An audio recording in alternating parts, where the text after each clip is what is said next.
kulanti wacan saaxiibayaal meel walba joogtaan magacayga waa qaliiji weli waxaa u qadi jirnaa 11 in Deutschland waxaa maanta ka bilaabeynaa su-aasha 101 waxaana gaarsiin doonaa haddii uu ilaah yiraahdo su-aasha 120aad anagoo hadafkeeni ah in aan 300 oo su-aalood aan meeshan ku wada sharaxno su-aasha 101 wuxuu leeyahay saaxiibayaal Gewerkschaften sind Interessenverbände der sentensku dhaman ah si dhammaystiran macnaha wuxuu ku leeyahay Gewerkschaften waxaa la dhahaa union am oral isku dhahaa macnaha ururahaas waxay yihiin oo ku leeyahay Interessenverband waa ku leeyahay macnaha oo group danley ah kuwaas oo the Jugendlichen quseeya dhalinyarada quseeya oo ku leeyahay ah b groupkaas waxay quseeyaan oo ku leeyahay Arbeitnehmer und Arbeitnehmerin shaqaalaha ninka ama shaqaalaha naagta ay quseeyaan oo ku leeyahay c Rentner und Rentnerin dadka duqoobay oo ay quseeyaan oo ku leeyahay macnaha iyo sidoo kale tood the Arbeitgeber und Arbeitgeberin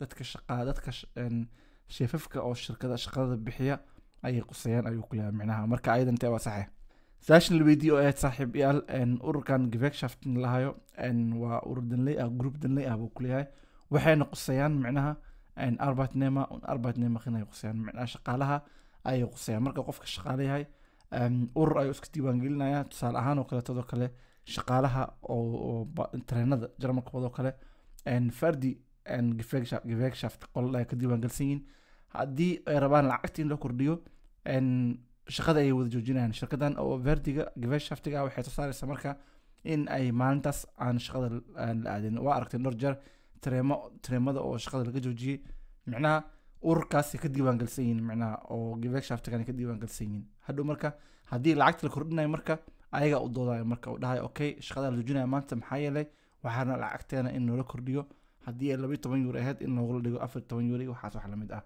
marka Gewerkschaftigaas wuxuu quseeyaa waxay tahay Arbeitnehmer iyo Arbeitnehmer dadka shaqaalaha ayuu quseeyaa kuwan kale dad kale ma quseeyo su-aasha 102 wuxuu ku leeyahay saaxiibayaal womit kann man in der Bundesrepublik Deutschland geehrt werden wenn man auf politischem wirtschaftlichen kulturellen geistigem oder sozialen Gebiet eine besondere Leistung erbracht hat wuxuu ku leeyahay maxaa lagu sharfaa ayuu ku leeyahay wadanka Jarmalka haddii qofka qaab oo siyaasiyan ah ama dhaqaale ah ama dhaqan ah ama qaab social ah oo wax fiican oo qaas bulshada u ah oo sameeyo kale maxaa lagu abaalmariyaa ayuu ku leeyahay macnaha oo saasha ku weydiinaa marka wuxuu ku leeyahay waxaa lagu abaalmariyaa dem Bundesadler gorgorka ku sawiran waa casaantu ah wadanka Jarmalka ayaa lagu abaalmariyaa ku leeyahay b Bundesverdienstkreuz ayaa lagu abaalmariyaa wax la dhahayo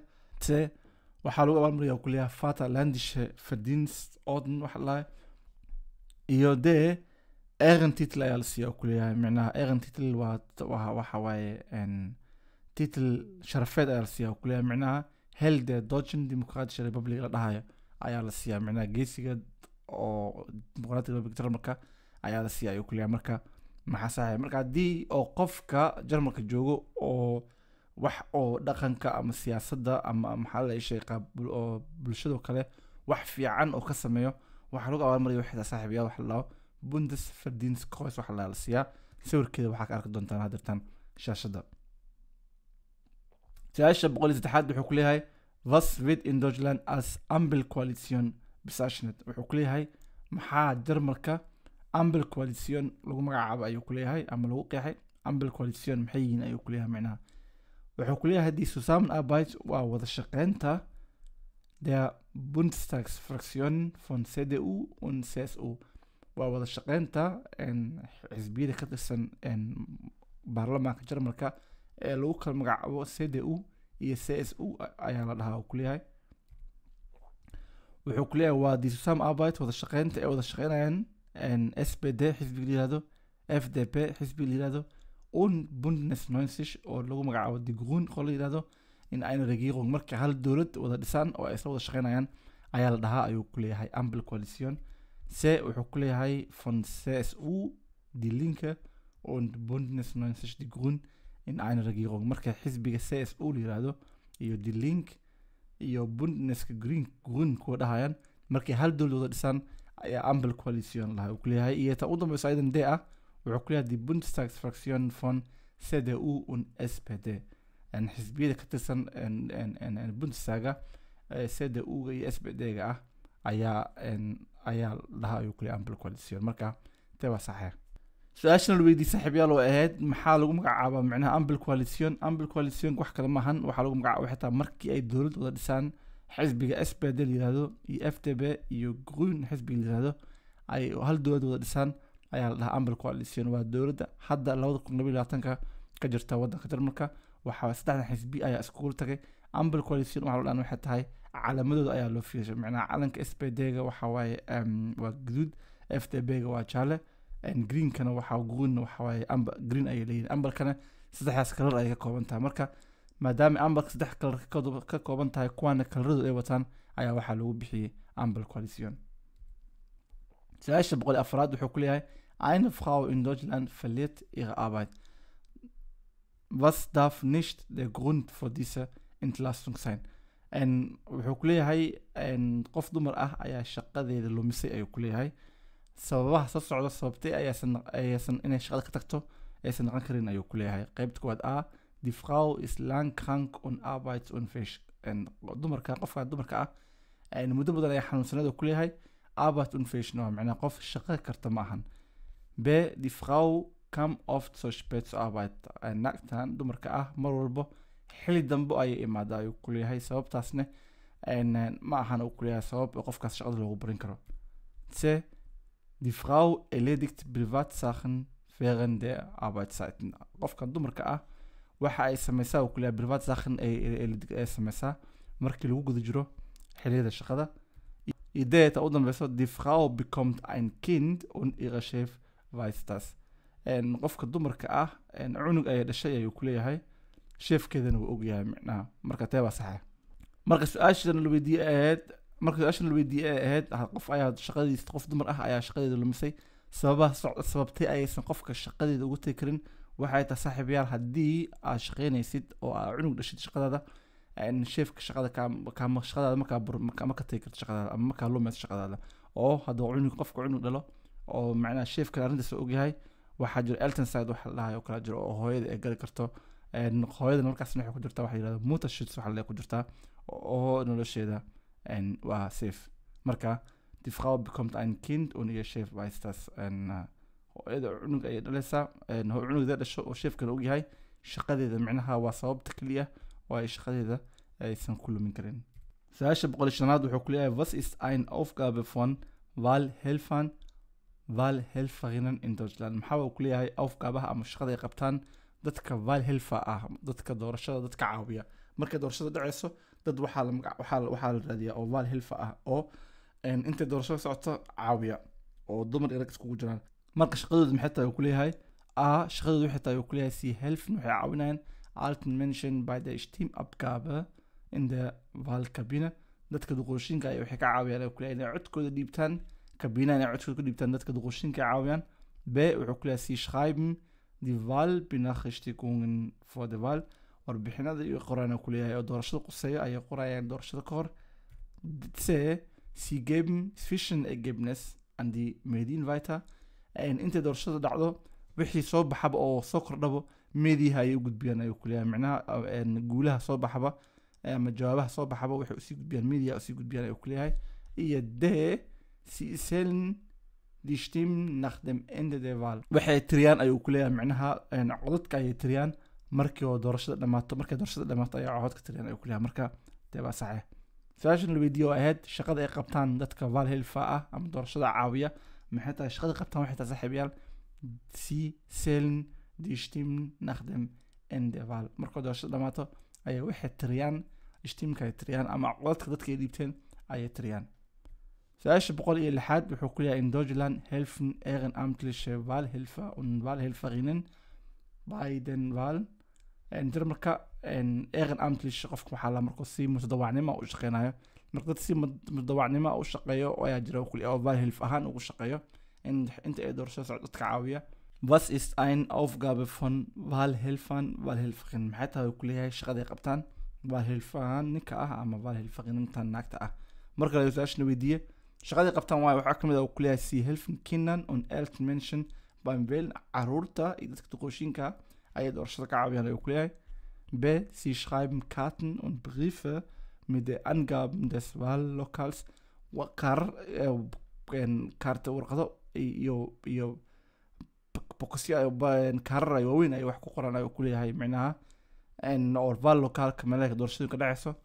C. Sie geben zwischen Ergebnis an Journalisten weiter. Zwischen Ergebniska ama jawaabaha ama guulaha oo tiro markay tiro cusub soo baxdaba waxay la wadaagaan saxafiyiinta la wadaagaan iyo si seelin die Stimme nach dem Ende der Wahl waxay tiriyaan codka doorashada markay dhacdo kadib.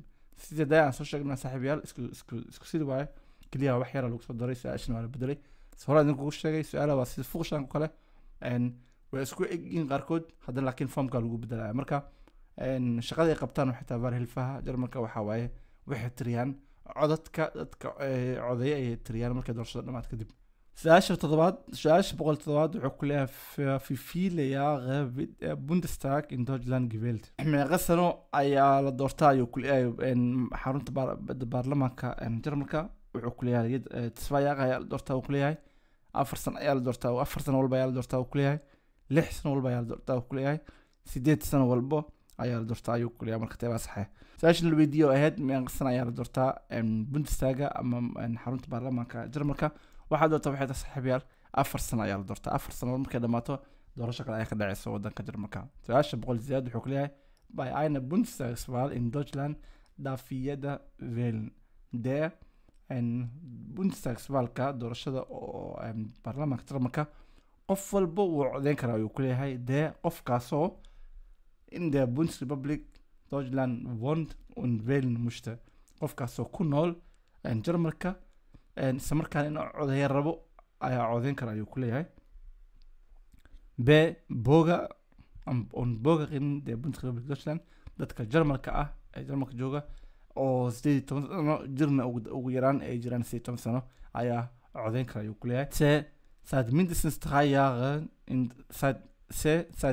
3 Jahren in der Bundesrepublik Deutschland lebt. 3 sano ugu yaraan markuu qofka Jarmalka ku nool yahay ayuu codeyn kara ayuu ku leeyahay. Inta u dambaysa aydan D. Bürgerinnen der Bundesrepublik Deutschland ist und mindestens 21 Jahre alt ist. Dadka oo qofka Jarmalka ah oo ugu yaraan da'da 21 sano jiro ayaa codeyn kara ayuu ku leeyahay marka taaba sax su'aashan la weydiiyo ahayd Jarmalka waxa Bundestaga ama xarunta baarlamaanka Jarmalka doorashada xarunta baarlamaanka Jarmalka waxa codeyn kara qof walba qofkaasoo oo Jarmal ah micnaha ugu yaraan 18 sano jir ah ayaa u codeyn kara ayuu ku leeyahay Bundestagswahlka. Su'aasha 109 wuxuu leeyahay saaxiibayaal wie oft gibt es normalerweise Bundestagswahlen in Deutschland meeqa mar ayay jirtaa ayuu ku leeyahay Bundestag doorashada xarunta baarlamaanka waxay jirtaa uu ku leeyahay alle 3 Jahre 3 sano walba way jirtaa ayuu ku leeyahay alle 4 Jahre 4 sano walba alle 5 Jahre 5 sano walba iyo alle 6 Jahre 6 sano walba way jirtaa ayuu ku leeyahay marka doorashada xarunta baarlamaanka Jarmalka hadaynu soo sheegnay waxay jirtaa alle 4 sano walba xarunta baarlamaanka Jarmalka doorasho cusub ayaa kaga dhacdo. Su'aasha 110 wuxuu ku leeyahay for wie viele Jahre wird der Bundestag in Deutschland gewählt. Marka su'aashan uu soo celiyay wuxuu ku leeyahay meeqo sano ayaa la codeeyay ayuu ku leeyahay ku leeyahay Bundestaga Jarmalka 2 sano 3 sano 4 sano 5 sano kee la codeeyay ayuu ku leeyahay hore u soo qaadanay waxa la codeeyay waxay tahay saaxiibayaal 4 sano walba doorashada ka dhacay. Su'aalaha qaar way isku soo laabanayaan laakiin si kale lagu weydiiyo waxa la rabo in lagu qiyaano. Su'aasha 111 wuxuu ku leeyahay in Deutschland darf man wählen. Jarmalka qofka xaq ayuu leeyahay inuu codeeyo was bedeutet das micnaheedu maxay tahay? A wuxuu ku leeyahay alle deutschen Staatsangehörigen dürfen wählen dhammaan dadka oo Jarmalka ah xaq ayuu leeyahay inuu codeeyaan wenn sie das mindestens Alter erreicht haben. Markii ay da'da ugu yar ee lagu codeyn karo ay gaaraan da'daas oo ah 18 sano. B wuxuu ku leeyahay nur verheiratete Personen dürfen wählen kaliya dadka guursaday ayaa codeyn kara ayuu ku leeyahay. C nur Personen mit einem festen Arbeitsplatz dürfen wählen kaliya dadka oo fest Arbeitsplatz haysto shaqo cayiman haysto oo fest ah ayaa codeyn kara ayuu ku leeyahay. iyo D alle Einwohner und Einwohnerinnen in Deutschland müssen wählen dhammaan dadka ku nool Jarmalka ayaa codeyn kara ayuu ku leeyahay marka taaba sax marka su'aashana la weydiiyo ahayd Jarmalka dadka dhan way codeyn karaan maxaa micnaheedu waxay tahay waxaa codeyn kara alle deutschen Staatsangehörigen dadka jinsiyadda Jarmalka haysta ayaa codeyn kara ayuu ku leeyahay wenn sie das Mindestalter erreicht haben laakiin markay gaaraan da'da ugu hooseysa ee lagu codeyn karo oo ah 18 sano markay gaaraan oo qofkan Jarmal yahay ama dhalashada Jarmalka oo haysto ayaa codeyn kara ayuu ku leeyihiin su-aasha 182 wuxuu ku leeyahay die Wahlen in Deutschland sind wuxuu ku leeyahay doorashooyinka Jarmalka waa speziell kuwa qaasa waa ku leeyahay geheim waa qarsan yihiin berufsbezogen waa beruf la xiriira iyo geschlechtsabhängig waxaa jinsiga la xiriiraan ayuu ku leeyahay macnaha marka teeba saxay marka doorashooyinka Jarmalka waxay yihiin waa geheim waa kuwa qarsan oo aan public ahayn la soo bandhigeen su-aasha 183 wuxuu ku leeyahay Wahlen in Deutschland gewinnt die Partei doorashada Jarmalka waxaa ku guuleysanaa xisbiga die xisbigaasoo die meisten Stimmen bekommt codka ugu badan hela die meisten Männer mehrheitlich gewählt haben nimanka ugu badan loo codeeyo die meisten Stimmen bei den Arbeitern und Arbeiterinnen bekommen hat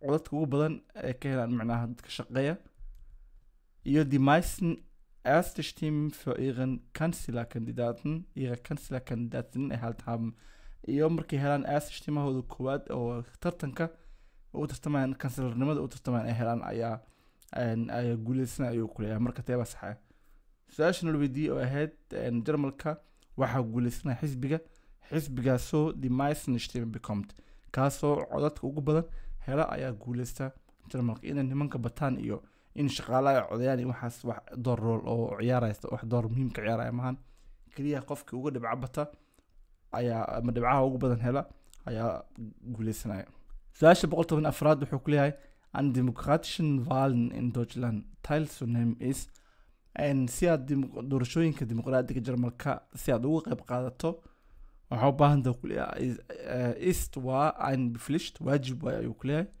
ein Recht sharci xaq ayaa uu leeyahay ku leeyahay sharci waay ein Zwang waa qasab ayuu ku leeyahay iyo ein Last marka teebaa saxa su-aashan la weydiiyo ahayd inaad doorashada dimuqraadiga Jarmalka ka qayb gasho waa ein Recht yani waxa adiga xaq u leedahay waaye ama sharci u leedahay waaye inaad doorashada ka qayb gashid haddii aad shuruudeeda buuxisay oo ah inaad Jarmal tahay isla markaana da'da ugu yar oo 18 sano aad gaartid su-aasha 115 wuxuu ku leeyahay was bedeutet maxaa looga jeedaa uu ku leeyahay aktives Wahlrecht macnaheeda Jarmalka maxaa looga jeedaa ayuu ku leeyahay wuxuu ku leeyahay man kann gewählt werden qof ayaa la dooran karaa uu ku leeyahay qof ayaa la dooran karaa ayuu ku leeyahay b man muss wählen gehen qofka waxa qasab inuu doorasho aado man kann wählen qofku wuu codeyn karaa man muss zur Auszählung der Stimmen gehen qofku waxa qasab in meesha wax codadka lagu tirinayo oo aad ayaa qasab macnaha marka teeba saxa marka soo la video ahayd aktives Wahlrecht macnaheedu waxay tahay macnaheedu waxa waa man kann wählen macnaha qofka haddii uu rabo oo codeyn karaa qasab ma ahan macnaheedu oo codeyn kartaa rabto hadaa rabtan ma codeyn karta adiga dooq iskale su-aasha 116 wuxuu ku leeyahay wenn sie bei einer Bundestagswahl in Deutschland wählen dürfen heißt das macnaheedu wuxuu ku leeyahay haddii aad awoodo ku leeyahay Bundestagswahl aad codeyso haddii awoodo uu ku leeyahay heißt das macnaheedu waxay tahay active Wahlcombine waa ku leeyahay oo active way tartan doorasho active waa ku leeyahay aktives Wahlverfahren waa process doorasho waa ku leeyahay active aktives Wahlkampf waa active oo doorasho dagaal tartan dagaal tartan doorasho iyo aktives Wahlrecht iyo active oo Wahlrecht doorasho sharciyeysan macnaha marka teeba saxay su-aashan video ahayd haddii awoodo inaad doorashada Jarmalka aad ka qayb gasho macnaheedu waxay tahay saaxiibayaal aktives Wahlrecht waa tii hadda soo dhaafna camal oo form kale nagu soo diyaariyay su-aasha 117 wuxuu ku leeyahay wie viel Prozent der Zweitstimmen müssen Parteien mindestens bekommen in den deutschen Bundestag gewählt zu werden meeqa percentage oo dhibcaha labaad ama doorashada ishtimaha doorashada labaad ama codeynta labaad ayay xisbigu ugu yaraan u baahan yahay uu ku leeyahay inuu helo si oo u noqdo si loogu doorto macnaha Bundestag inuu soo qayb galo si loogu doorto meeqa dhibco ayuu u baahan yahay uu ku leeyahay wuxuu u baahan yahay ku leeyahay 3 dhibcood 3% b wuxuu u baahan yahay ku leeyahay 4% c wuxuu u baahan yahay 5% dna wuxuu u baahan yahay uu ku leeyahay 6%. marka meeqo percentage ah ayuu zweitstimaha u baahan yahay uu ku leeyahay ayay qasabtaa in xisbiga ugu yaraan oo helo si oo Bundestaga ugu qayb galo. si xisbiga haddii uu rabo inuu Bundestaga Jarmalka ka qayb galo wuxuu u baahan yahay saaxiibayaal ugu yaraan 5% oo u baahan yahay si oo ugu soo qayb galo Bundestaga. haddii xisbigaaga oo helo in ka badan 5% ama 5 oo helo xaq wuxuu u leeyahay inuu Bundestaga fadhiisto. laakiin hadduu 5 ka yaraado xaq uma lahan xarunta baarlamaanka Jarmalka inuu xisbigaas ka soo qayb galo. Saash boqolkiiba sideed wuxuu ku leeyahay saaxiibayaal was regelt das Wahlrecht in Deutschland. Wahlrechtiga ama doorashooyinka sharciga Jarmalka maxaa regel ah uu ku leeyahay macnaha ama regel garanaya wuxuu ku leeyahay wer wählen darf muss wählen. qofkii codeyn kara waxaa qasab inuu codeeyo uu ku leeyahay alle die wollen können wählen. dhammaan dadkii rabo ayaa codeyn kara uu ku leeyahay wer nicht wählt qofka aan codeyn verliert das Recht zu wählen. wuxuu luminayaa macnaha xaquuqda ah inuu codeeyo. wer wählen darf kann wählen. qofkii inuu codeeyo awooda kann wählen wuu codeyn karaa ayuu ku leeyahay. marka dee waa saxa. su-aashana weydiiyo ahayd macnaha maxaa regel garaya Wahlrechtiga ama doorashada oo xaqa Jarmalka maxaa regel garaya waxay tahay wer wählen darf qofkii rabo inuu codeeyo kann wählen. meeshan kan sentencekan waa isku mid laakiin meeshan waa muss yani wax muss ma ahan oo qasab ma ahan. kann wählen qofkii rabo codeeyo laakiin muss wählen waxay tahay qasab waxa qofkan inuu inuu codeeyo. marka wer wählen darf qofkii awooda inuu codeeyo kann wählen wuu codeyn karaa. marka waa aad su-aasha 119 wuxuu ku leeyahay Wahlen in Deutschland sind frei. doorashada Jarmalka waa xur ayuu ku leeyahay waa free. was bedeutet das taas macnaheedu maxay tahay macnaheedu waxay tahay uu ku leeyahay alle verurteilten Straftäterinnen dürfen nicht wählen. dhammaan dadka oo sharci ganaca dambiyada lagu soo oogay ma codeyn karaan ayuu ku leeyahay. wenn ich wählen gehen möchte haddii aan doorashada muss mein Arbeitgeberin mir freigeben. qofka sheefka u shaqeeyo waa inuu fasax siiyo ayuu ku leeyahay si aan doorashada uga qayb qaato. jede Person kann ohne Zwang entscheiden. qof walba bilaa qasab ayuu go'aansan karaa uu ku leeyahay ob sie wählen möchte und wenn sie wählen möchte. qof in ay rabto ob sie inay rabto inay codeyso iyo qofka ay rabto inay u codeyso ayaga ayaa bilaa qasab ay dadka go'aansanayaan ayuu ku leeyahay. iyo ich kann frei entscheiden oo go'aansan karaa uu ku leeyahay wo ich wählen gehen möchte. meesha doorashada u aadayo ani ayaa go'aansanayo uu ku leeyahay. marka teebaha sax ah. su-aashan la weydiiyey oo ahayd macnaha doorashada Jarmalka waa xur macnaheedu waxay tahay saaxiibayaal jede Person kann ohne Zwang entscheiden. qof walba bilaa qasab ayuu go'aansan karaa ob sie wählen möchte inaad doorato iyo wenn sie wählen möchte qofka ay rabto inaad doorato. xisbiga rabto ayaa u codeyn kartaa. AfD waa codeyn kartaa. CDU waa codeyn kartaa. SPD waa codeyn kartaa. qofka asiga si bilaa qasab ah xur u ah inuu xisbigo meesha oo xisbiga xiliga rabo inuu codeeyo iyo qofka oo rabo inuu codeeyo asiga qofka xaq u leh. su-aasha 120aad isla markaan saaxiibayaal su-aasha ugu dambeysay qaybteena maanta wuxuu ku leeyahay das Wahlsystem in Deutschland ist habka doorashada Jarmalka waa oo ku leeyahay ein Census-Wahlrecht waxa la dhahayo. drei Klassen Wahlrecht waxa la dhahayo. Mehrheit und Verhältniswahlrecht oo sida oo loo kala badan yahay macnaha oo mehrheidka oo qofka helo qofka ugu tirada badan iyo allgemeines Männerwahlrecht iyo dhammaan guud ahaan Männerwahlrecht nimanka doorashadooda macnaha. marka su-aashana weydiiyo ahayd Wahlsystemka Jarmalka waxaa waaye saaxiibayaal Mehrheits- und Verhältniswahlrecht macnaha sida loo kala tira badan yahay in loo kala qaato qofkii ugu tirada badan oo guuleysanayo macnaha markaas oo noqonayo qofka guuleystay ama xisbiga markaas guuleystay. inta ay kusoo gogweynaa saaxiibayaal qaybteena maanta haddii aad wax qalad ku aragtay ama aad su-aal qabtid marnaba ha kala bashaqin ay la soo xiriirtid.